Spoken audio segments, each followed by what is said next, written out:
You're watching the August edition of the Library Roadshow. Everything you need to know about your local library system.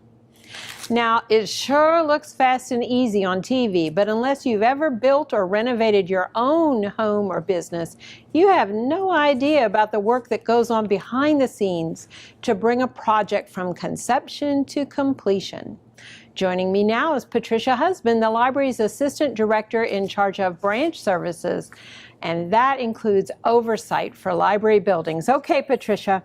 There's always a lot going on with the routine and capital maintenance throughout the system, but we're also working on our long-range capital improvements plan. So what is up? Well, the big news right now is Greenwell Springs. We have just awarded a contract to Falk and Meek, and architect Bradley Brewster is ready to proceed with Falk and Meek for the construction. So we should have a notice to proceed, which is the permission to start renovation and construction over the next few weeks. And then the real work will begin on site. Okay, so Greenwell Springs closed because of the historic flood of 2016, but they were scheduled for renovation anyway. It just didn't happen in exactly the way we planned. Right. We were hoping that we could go straight from the way the building was to a renovation. That didn't happen, and so now any improvement is going to look so much better to begin with, but we always planned to make it much better than it was, and it was always a great building, and now we're just adding some new features that will serve our patrons as they need it. So what are some of these new features? We don't have a lot of space to go out.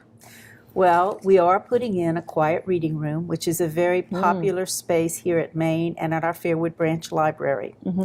In addition, we're adding some small study rooms for 4 to 6 people. Yes, they do. They're always asking. And we've got some conference rooms that can handle maybe 10 to 15 people for those meetings that are not big enough for the large meeting room, but where people still need to meet. We've got a special separate teen area. I'm so excited about that. Yes, they're going to love it, and they'll have their own programming space. We certainly will still have a children's area, and that children's area will have its own story time activity room. And that's marvelous. And we just are very excited about all of these new improvements. We're going to have a small technology lab. So that has the added benefit of allowing us to teach classes without taking up our regular computers. And then when we have a lot of people using computers, we have a little extra. So we're adding more computers to the children's and the teens and the adults, and then we'll have this technology lab, and we'll have a small programming room for doing things like 3D printing. So we're renovating the space to provide more areas for the patrons for the way that they use it. The way we're using them now. We're still keeping the big meeting room, let's be clear. Right. We're going to have the one large meeting room that can be subdivided into 2 meeting rooms. So we're not losing anything. We're just enhancing and gaining. That's wonderful. We still keeping books, still keeping audiovisual materials, including those very popular playaways, because Greenwell Springs was the first to try those out after the historic flood. But I am especially excited about the designs for the children in the teen area. And where do we go to look for those designs? Well, you can go to the library's website at www.ebrpl.com, and there is a button that says Library Capital Improvements. And if you click on that, all of our capital improvements are listed there, and you should be able to find the one that says Greenwell Springs, and you can look through the existing plans, and then you'll be able to track the progress as we make it. Right, because we share everything. Those reports are going to be posted, pictures are going to be posted. Yes. What's the timeline for this project?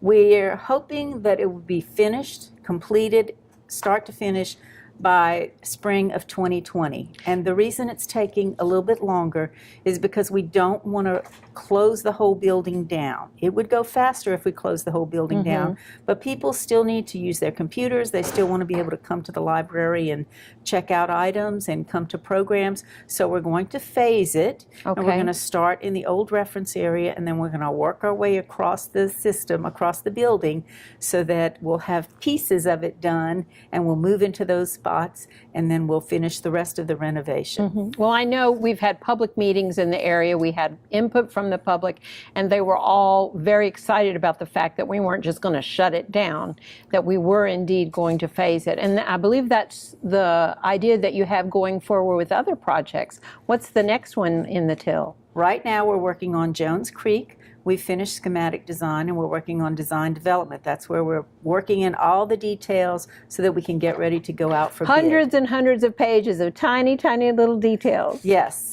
yes. Lots of details, lots of individual components going in to make the final effect of an upgraded library that has more spaces and more areas and more features that our patrons are using nowadays. That's great, because we meet them where they are. I know it can seem overwhelming, but you always make the library construction project seem so calm and orderly. And we really appreciate not only the input from the residents, but their patience and understanding as we go through this project and then the Jones Creek project coming up very soon. And let me not forget to mention that we're going to have more power, because people like to plug in. We love our power. And they're always looking for a place to plug in. So we heard you. We're putting more places for you to plug in, charge up, rev up, and get rejuvenated, not just physically and mentally, but also electronically. So basically, we're empowering. And you can read more about it on the front of the August newsletter, The Source. After the break, author Shirley McCoy, plus we have book reviews from one of our youngest library patrons. All that and more coming up next.